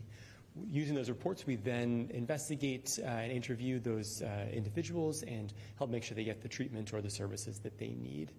As part of this work, we also reach out to healthcare providers throughout the county to provide consultation and education around HIV and STIs. Given our current situation with both HIV and syphilis, we really focus most of our efforts on those two conditions. We would ideally do more work around gonorrhea and chlamydia, but just given the resources right now, we need to focus on syphilis and HIV. The other thing I want to emphasize that this is really public health's unique role within the system. Our staff are really the ones who both have the legal ability to receive these case reports, because obviously this is very confidential information, and then have the training and the time to do what it takes to reach folks in the community. I'm a practicing physician as well, and this is not meant as any kind of criticism of the rest of the healthcare system. If someone doesn't show up for an appointment with me, my staff might call them if we have a phone number for them, maybe once or twice, but if we can't find them, then we can't find them. But given the critical importance, especially of a new syphilis or a new HIV diagnosis, our team will go to great lengths to find folks and make sure they get the services they need. So they'll go out into the community to where folks are living. We'll try to call them, text them. If we don't have a phone number, we don't have an address, maybe they're living unhoused, we'll work with friends or family members to help to find them and get them the care they need, of course, while preserving confidentiality. Next slide, please. And so I want to delve into a little bit more to the services we provide around HIV specifically. So we contact every person with a new HIV diagnosis, as well as people living with HIV who might have fallen out of care. And our main goal with this outreach is to, especially for people with a new diagnosis, to answer their questions and provide support at that challenging time in their life. And then make sure that they get connected to, most critically, to HIV treatment and to other resources they might need. The other piece of this as public health is thinking about who else might need services. And so when we do that outreach, we have a sensitive conversation with them about partners who might have been exposed. And then we reach out to those partners, again, while maintaining confidentiality, to offer both HIV testing to those partners and also to talk to them about HIV pre-exposure prophylaxis. Next slide, please. The other piece that I want to highlight, in addition to our sort of central role around case investigation, is our work around HIV testing. We offer HIV testing at the health department. This is primarily focused on people who've been identified as part of our case investigation role. And then we also do testing events to help increase access at a range of community sites, as you can see listed on the slide here. We really try to focus on areas that may have less access to HIV testing services, as well as to individuals and communities that are disproportionately affected by HIV. Next slide, please. Now we want to transition to providing a brief overview around HIV data for Pierce County. There's a lot more that we could cover here, but I'll just try to hit a few highlights this evening. So what we're seeing on this first slide here is HIV incidence in Pierce County. And I know that some of these may be kind of epidemiological terms that are not familiar, so I'll try to explain that along the way. So incidence means new cases of a disease. So this is new infections with HIV in Pierce County, or at least newly diagnosed infections with HIV.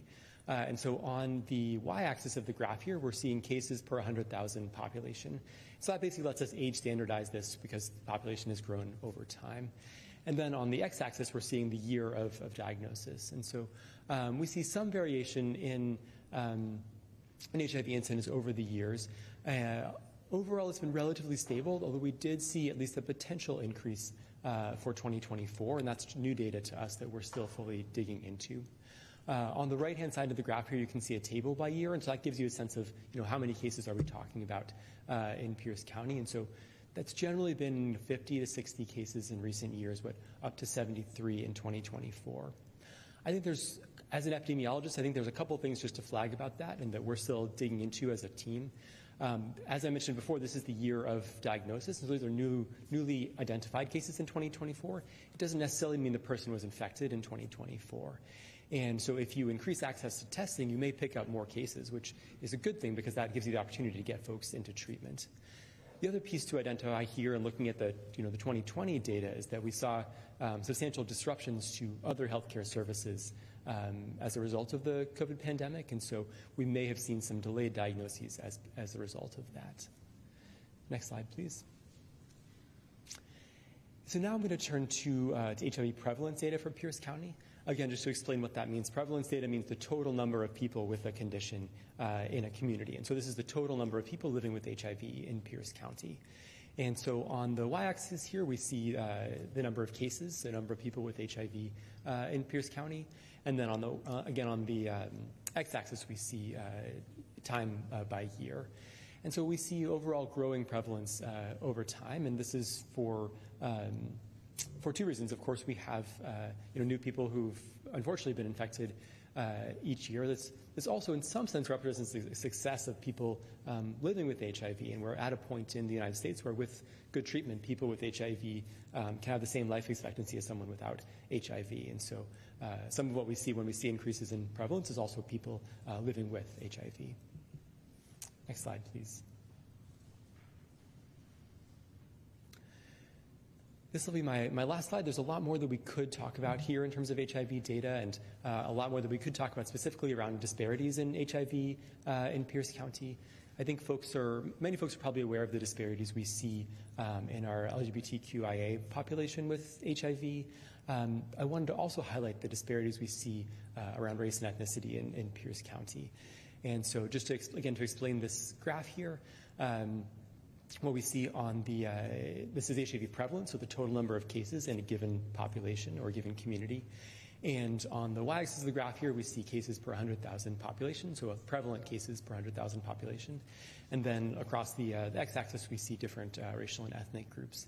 And I think the thing that particularly stands out here on the graph, hopefully anyone who's looking at it, is the marked disparity in HIV prevalence in our African American or Black community. Well, we do also see some disparities for our Hispanic community as well, and for American Indian Alaska Native. But really, I think the biggest thing that jumps out and a key priority for us as a community is the disparity for our Black and African American community. So with that, I will wrap up. I know we don't have too long because I want to make sure I give space for others to speak tonight as well, but very happy to answer any questions.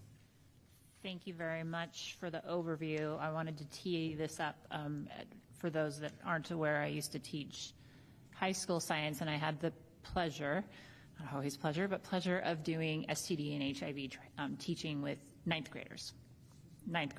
So at the end of the year. And so I adored the data that was on the health department's website around looking at where there were cases and which demographics and the geography. And it was a really eye-opening because it was very much like, that's my community on the map, and they could actually see the number of cases of gonorrhea, of syphilis, of HIV, and it really helped drive home, oh, this is something I need to care about. So as we continue to think about, as a community, especially the numbers that we're seeing, the potential increase that we're seeing along with the disparities, I really thought it was appropriate as we kind of wrap up our public health theme that we talk about the data, and then we're going to talk about and talk with some people that are doing work within the community, including testing and then caring for those with HIV. So thank you, Dr. Miller, for your introduction.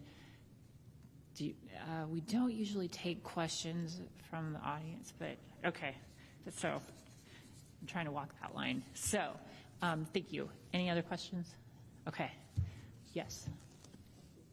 Councilmember Krueger. Thank you, Madam Chair. I was wondering, I didn't see this broken into age groups, and I'm wondering if there was the youth, because I'm understanding, like, in terms of not this, but like in violence where kids are doing things at much younger ages than they did 15, 20 years ago. And I'm just wondering, what is the breakdown of the youngest age to the oldest, to percentages of population or more youth getting STDs and STIs, or more today than 20 years ago, or is there any kind of breakdown on that? Yeah, I don't know that I can give you an answer off the top of my head, to sort of looking back over time, but I can definitely speak with my epidemiology colleagues to see what data we can share on that, and so we'd be happy to follow up with Great. you. Thank you. Appreciate that. Thank you, Chair. Thank you. Excellent question. Any other questions? Okay. Oh, there's no lights up here. Councilmember Ayala. Just a follow-up to that question. I think the question I was attempting to ask, slightly different than Councilmember Krueger, is the age range of new diagnosed cases, just to look at that landscape, which I understand we just need a little more time. And then I did have a curiosity around the success rate of that outreach for potential cases, and what that looks like for someone who's in the healthcare field that is really just putting some extra effort into reaching out to potentially new patients. To make sure I understand your question, I think so. When the health department does case investigation, like, how successful are we in being able to get in touch with folks? Yes, and I'll expand a little bit on that. I think what I'm interested in is, what are we missing, or are we missing a set of cases that we know exists out there, but we just have not been able to reach? Sure. I think one of the challenges that we face right now is what we sort of, from an epidemiology standpoint, we call a syndemic. So we're seeing kind of a parallel set of epidemics around homelessness or houselessness, substance use, and STIs. And this has been, I think we see this around HIV, particularly marked for syphilis. If we look back, even 10 years ago, syphilis rates were quite low in our community, and we've seen marked increase in syphilis rates, and also transition in the epidemiology with more cases amongst people who identify as heterosexual, and a significant fraction of those cases in people experiencing homelessness. And that creates challenges for us as a health department in doing case investigation, because we're often trying to reach people who don't have a stable address, may not have an active phone number or a stable way to contact them, and also just facing a lot of challenges in their life. And so that makes it harder for us to even reach them and get a message to them, but also makes it harder for us to help them get the services they need. I'm really proud of the work, though, that our team does around this. I think that they go to great lengths to make sure that someone gets the care that they need. So they'll be going out to to find people wherever they're living, whether that's in a tent, in a car. They'll meet folks like at a gas station if they can get in touch with them. Like, hey, can you meet me here at 3 o'clock, and I'll try to come by and find you and help you get treatment. They'll help get folks appointments and help get them into a clinic or provide treatment themselves. And so I think that we've had to kind of adjust our approach to address that new reality, and it's something that's that's still a challenge, but really proud of the work that our team does in that as well. Thank you so much, and thank you so much for what you do. Thank you very much. Councilmember Yambe? Dr. Miller? Just one. I thought you were done too. So. No, one more. It just inspired something. I just want to make it crystal clear. So in the beginning of the presentation, we said that we were prioritizing syphilis and HIV due to limited resources. And I want to make it clear. So the federal government, is it the cuts and potential cuts, are they affecting these two areas of tracking? Or are we just kind of like saying, hey, at our level, we are dealing with even more limited resources and crunch, so we as a department are prioritizing tracking these two because they are the consequential to the local area, or how are we doing that? Sure. So just to start off, that prioritization precedes the events of the last several months, and so that's something that we've been doing for a little while. We've seen this rise in syphilis cases over the last few years, and so in that we've had to shift our priorities more towards syphilis and HIV. In terms of the impact of the federal cuts, I think we're still working to understand that.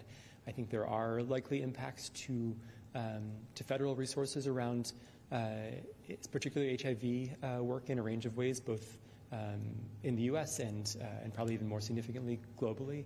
But yeah, it's an evolving situation, and so I think we're still working to understand exactly what the impacts are to us in Pierce County. I know that the health department here, we're trying to do our best to keep our dashboards and our data up and transparent so that our communities and people can access them. But sometimes when the federal level or there's any impacts to statewide cuts, then sometimes it leaves us operating in the dark in other areas. So it's kind of harder to track what the real-time situations is. Is that basically correct? I think there are definitely ways that we rely on both federal and state data at the health department, and so there definitely are and will be impacts to us. I also think that it makes our work all the more important. If there are more limitations in federal data, then it's important that we share data with our community, and so that's one of our priorities over the coming year, is to expand our use of dashboards so that we can be a reliable source of data for the community. Thank you, Dr. Miller. Thank you. And we're going to go ahead and have Jarrell Morris from AHF, which is our county's contracted HIV testing organization. That's the word I'm looking for. Yes. Thank you. My name is Jerome Morris. I am the Senior Program Manager at AHF. My name is Ricky Lealip, and I'm the Peer Linkage Specialist at AHF. Okay. Next slide, please. So you can go ahead, Ricky. That's you. Okay. So here, this is just some general information about AHF. We are the AIDS Healthcare Foundation. We are a global nonprofit providing cutting-edge medicine and advocacy regardless of ability to pay. That's like our main, what is it called? That is our mission statement and what we stand for as an agency and what we bring to the community. Founded in 1987, AHF began as a network of hospices committed to fighting for the living and caring for the dying. We are a global nonprofit, like I said before, providing cutting-edge medicine and advocacy for over 2 million people in 45 different countries. And we are currently the largest provider of HIV/AIDS medical care in the world. Thank you. Next slide. So a little bit about what I do as a peer linkage specialist. My main goal is to connect people who are recently diagnosed or diagnosed and recently moving into Washington State to get care, as far as for like their HIV medicine and making sure that they can see a provider. And then I am also responsible for getting people who are interested in getting on PrEP. Next slide, please. Testing, cool. So a standard STI panel within our agency consists of a gonorrhea test, a syphilis test, as well as a chlamydia test. The chlamydia test and gonorrhea test are swabs at a site location, whether it be oral, rectal, or vaginal, wherever sex happens. That is a site test where we do. The syphilis test is a full blood draw. We also have a rapid a rapid HIV test and a rapid hepatitis C HCV testing that we can do. That is a finger prick, which is similar to a diabetes test, so for like testing your sugar. We have multiple locations. Let me rephrase that. We have 2 locations in Washington State. So one is our Tacoma. That is our newest location. It is 3009 South 40th Street here in, forgive me, I don't know which district that is, but it is right by the mall. It's District 4. Thanks for the assist. It is a lovely new building to us, and we are happy to be there. We also do testing all around Pierce County in our mobile testing unit. The mobile testing unit is a Sprinter van. We can do all those testings there. It is outfitted with 2 testing rooms, so we can do 2 testing events. And an event is defined as any testing encounter. So 2 testing events can happen simultaneously. All specimens can be collected and processed on the MTU, which is amazing. Next slide, please. Questions? We can go back to the last slide. I'm sorry about that.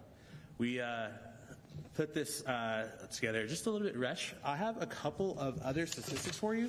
So AHF came to Pierce County in 2024, last year. Since then, we have conducted a total of 592 tests per date on our MTU. We just got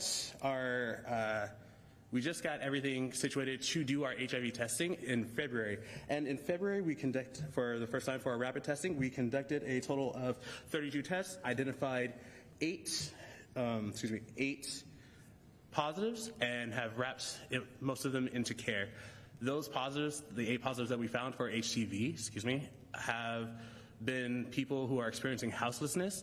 A main barrier to wrapping the remainder of them into care has been locating them to wrap them back. We have many different partnerships with local other agencies, Tacoma Needle Exchange, Rainbow Center, and we have multiple MOUs set up with the public library system. We do testing out of our MTU at Moore Library as well as the South Tacoma Library on Tuesdays and Thursdays. And we are at the Rainbow Center every Thursday from 4 to 7 p.m. We also test on our MTU for a schedule from Tuesday through Saturday, making ourselves available to the community, trying to meet them where they are, wherever they are. So thank you. Thank you for that. Yes. We will see if there are questions. And your website is, or how do people, if people have questions, where would they go to find out more about? There's one more slide that has the resources on it. There it is. Okay. Perfect. AIDShealth.org. And we're also having our Instagram that we manage. It is Grit City Testing. And we also have at Prep. Can you go back to this? Thank you. At Prep Tacoma is one of the hashtags that you can use to find wherever we are. Okay. Questions from colleagues? Okay. Thank you very much for being here and sharing what's going on. I know that my Facebook has been seeing an ad for testing. We had a story before the meeting about why.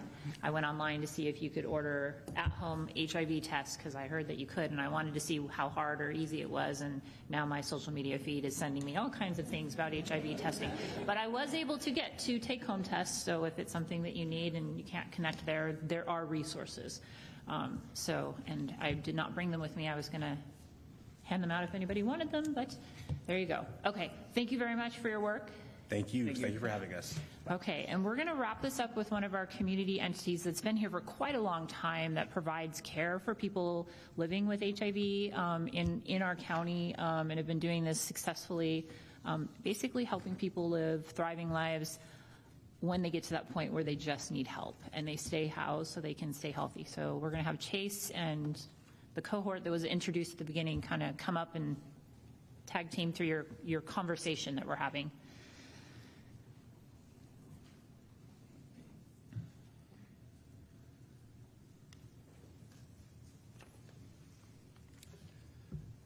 Good evening, Madam Chair Hitchen and the rest of the county boards. Again, my name is Chase Hunter, and I am the Executive Director of AHAT Home Care. A little bit about us. We have been in the city of Tacoma and Pierce County since 1989, providing housing to people who are living with HIV as well as dying of HIV. We were established due to grassroots by communities that want to see that people are able to die in dignity, having surrounded by their families and loved ones, just as much as, you know, what we experienced during COVID when people die in the hospital by themselves. We want to provide that same level of care and services. Since then, we established a new program in 2006 called Project Open Door. At the time, co-partner with Pierce County AIDS Foundations, or PCAF, to provide housing to people who are able to care for themselves but needing low to no barriers access to housing. And we still continue to do that program along with our 3 Cedars program where we provide 24 hours care services. Today, joining me, I have Matthew Wilsons, Executive Director of Oasis Youth Center. We will talk more a little bit about our experiences dealing with HIV in the current state, as well as the services that we're hoping to provide and the asks that we from the Pierce County Council members. And then I also have community members joining me, Alex Barnes and Hugo Morrow, who will share about their experiences both living with HIV and not living with HIV. So as you can see, the statistic from the Tacoma Pierce County AIDS Foundation, Tacoma Pierce County Health Department, people are still living with HIV. There's still no diagnosis. That is very, very much disheartening. The fact that we have new, current, and way to protect ourselves. Recently, since the loss of PCAF, our county has been experiencing very much needs for services to protect ourselves from the contracting of HIV. PCAF used to provide a lot of services, including HIV testing, social services such as food and clothing, as well as basic needs. Since then, there hasn't been any organization that stepped up, and the community have been asking AHAT to step in. And in addition to that, we want to provide testing to people who trusted us the most. So in collaboration with Oasis Youth Center, we're hoping to provide testing to youth, as data have shown through the Washington Department of Health. A third of the youth ages 14 to 25 are newly diagnosed with HIV every year. A third of the total of HIV. diagnosis. That is very much disheartening, and that's why AHAT and Oasis Youth Center is working to ensure that our youth are getting taken care of. So Matthew will be speaking about that. Thanks. Hi, good evening. I appreciate the opportunity to speak with you. Thank you, Chase, for the introduction. Oasis is celebrating our 40th year in operation. We serve LGBTQ plus youth ages 11 through 24. And I have to be honest with you, I'm uncomfortable about being here because over those 40 years, we have developed relationships with community partners that have been collaborative and effective. And the elephant in the room is that, as Councilmember Krueger and Ayala pointed out, is despite being in year-long conversations with AHAT and TPCHD about testing for youth, neither of them presented any information about HIV testing or rates with youth. And I'm pretty disappointed because there have been calls and emails and requests for meetings that have gone unanswered from all different nonprofits, providers, government agencies, and it's time for something to change. And I kind of see tonight as a moment where now that you know the truth, you can't unknow it. And what we see is HIV rates continuing to go up, despite hundreds of thousands of dollars being put into testing. And on behalf of the 600 youth that we serve, are not being served properly by the folks that provide testing in this area. We hope that through our partnership with AHAT that we'll be able to meet that need as not being funded to do it, despite other agencies receiving funding from all different sources to do that. And so I really hope that we continue to take youth health seriously and address these concerns. Thank you.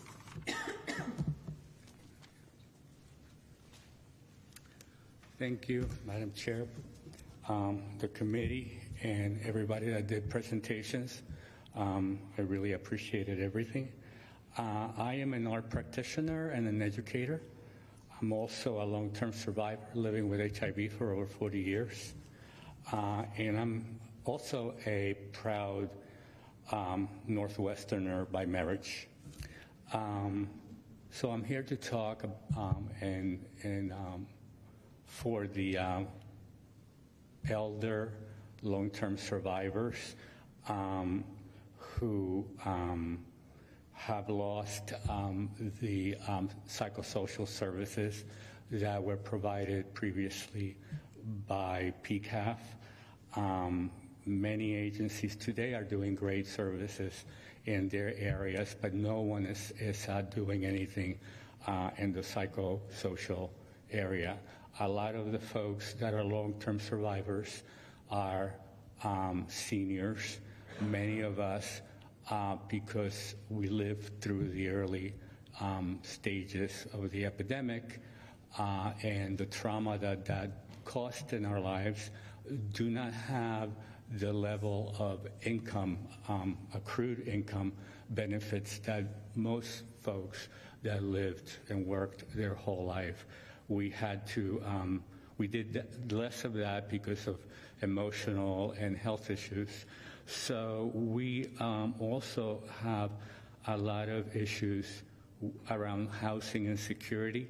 I think AHAT is an amazing agency who is still allowing people to die with dignity, but we need to talk about the people that are living and who need to live with dignity as far as security in housing. So I just wanted to add that to your basket of things that I hope you look at. Housing for elder, HIV positive, and queer people carries along all the stigma that those issues have so that affordable housing for elder HIV-positive people is something that I hope a conversation can be started about. And I think the vision that AHAD in particular has to develop some sort of specialized housing for that community is something to really explore. So thank you for your time. Thank you for sharing your experiences. Hi there, I'm Alex Barnes. My pronouns are he, him, his. I'm a social worker here in Pierce County, and previously I spent 10 years as a HIV medical case manager. And I just wanted to share just some of my experience of what I've seen in the last year, and I really just want to advocate for holistic support for folks living with HIV and at risk for HIV. I know we throw around the term holistic a lot, and I just want to remind folks that it means a whole person. HIV is just one part of folks' lives, and while there is a need for specialized support, that also means that we need to serve the other needs that they have. Food on the table, rent, people to talk to, spending time with their loved ones. And that was one of the things that we used to have in our community that I would love to see again. For example, thriving support groups for folks living with HIV, and those peer networks, which it sounds like a lot of that work is being started, but I know it takes a long time to build that trust within the community. I apologize, I took some notes and I totally read off and away. Yeah, and wanting to just echo Hugo's point as well, HIV services, especially like the buildings that we house, serve more than just for medical purposes. They really are a community center for folks that are highly stigmatized. And having, I'm just encouraging folks that are doing this kind of work to build that holistic support into their services. So if you have that building, what can you do to offer food that's right there? What can you do to offer transportation services that are right there that you need them? So that folks don't have to bounce around. I mean, Tacoma is getting pretty large. It takes a while to get around here. So those are some of the things I'd like to advocate to see more here in the county. And then my work now is I provide social work for students in college and community centers. And we just started doing some of our first harm reduction initiatives, including providing naloxone and emergency contraceptives to our students, which are highly utilized. And it just made me realize that that is a pretty large untapped population for folks that could absolutely benefit from harm reduction tools such as HIV testing and PrEP navigation, as well as just sexual education in general. So I'm open to talking with folks after this, but that's what I'd like to share. Thanks. Thank you very much. Chase, do you want to close us out? Yes. So as you heard, I mean, there's a need for services beyond just HIV testing. Sex education, safer sex, and positive sex talks is really important, especially out in the community. The data have shown by the Tacoma Pierce County Health Department, Black community are very much disproportionately affected by HIV. So there still need works to be done. So we need to do outreach, community engagement beyond just HIV testing. I think it's really important that we start that now, and just like the proclamation said, it starts here. So no better place than here in Pierce County as well as in Tacoma. So thank you. Thank you very much. I'll have you hold for a sec just in case anybody has a question. It's been a heavy topic today, the whole meeting. Okay, I'm not seeing any. Thank you all for coming and sharing your experiences. I know we've continued to have these conversations, and just for context, Pierce County AIDS Foundation had been here for ever, it's a very long time, shut down. You can Google it and find out all the details, which is not relevant to the conversation, but they provided they were a trusted voice in this work. And then the gap kind of all happened during COVID. And so things were really complicated because of COVID. And so as we bring in a new provider, AHF, as we work on our health department shifting from COVID focus to now looking at how we do HIV and other communicable diseases, it's like, how do we build that community? And that's one of the things that this was really kind of to get the point of introducing AHF, making sure people knew who they were, and then also seeing how do we bring people together to build that community that was there with PCAF. So thank you for coming and sharing your experiences and voice and desire to continue to work on this. And I know it's something that's important to me. It was already on my work plan, Annette. So, okay. Any other questions? Okay, we are at Community Forum, and that is a time for any member of the community who would like to address the council on any topic that wasn't on the agenda today. And you have up to 3 minutes. You address the chair. There wasn't actually anybody on the pages that I got that formally signed in, but you don't have to formally sign in. So if anybody would like to say your piece on anything related to Pierce County, you just come over to the podium, state your name if you'd like it on the record, and we will give you 3 minutes. And I see somebody moving towards the podium, but I'm not sure if they're going to hug Alice or if they're... Okay. Would anyone like to speak? Okay, we're going to go online just in, oh, go ahead.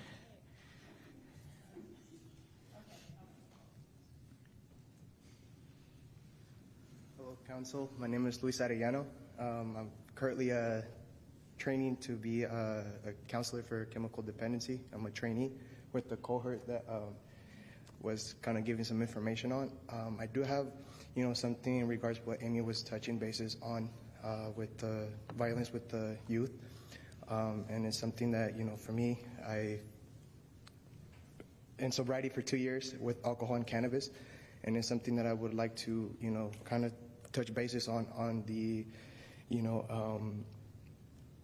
THC and especially the DAP oil, like Amy was kind of suggesting some information on, it's definitely something that could be addressed a little bit more with, with the cannabis and how it's influencing our mental health. Thank you for your comments. Anyone else like to speak?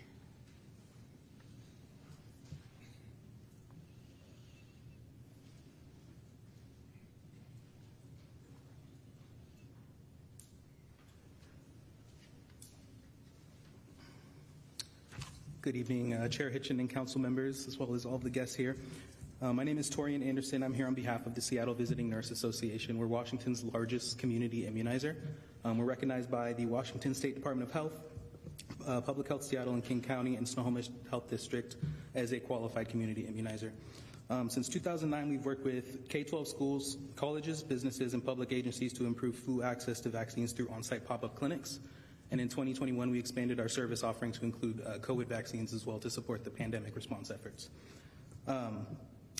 Historically, we've operated in King and Snohomish counties, but this year we'll be expanding into Pierce and Thurston counties, focused on Tacoma and Olympia. So I just wanted to introduce myself, given that our topic of the night was healthcare and equitable access. Thank you. Nice to meet you, and thank you for providing an additional service. That's good news. Is there anyone else in chambers? And I'm going to go online, so if you change your mind. George. Hello, Chair Hitchen and the rest of the Pierce County Council. Thank you so much for being out in district. We are here today just to give a bit of an update for the Commission on Refugee and Immigrant Affairs.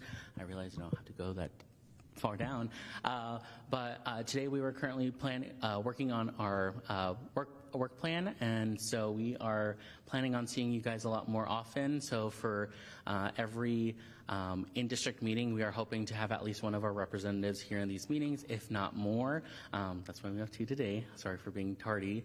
But next month we know, or at the end of this month, I think is Councilmember Ayala's and Councilmember Morell's in district meetings. So we just wanted to extend that and just, see us out in the crowd, and we'll be sure to keep you guys a bit more updated on our commission. Thank you. We are going to Crystal Mountain for the next one, so. Okay. I do want to acknowledge that Auditor Farmer also joined us. I don't know exactly when you popped in the office, in the room, but she's in the back. And we will go online for any other community forum. Yes, Madam Chair. For any members of the public who wish to provide comment, press the raise hand icon in Zoom or star 9 on your telephone keypad.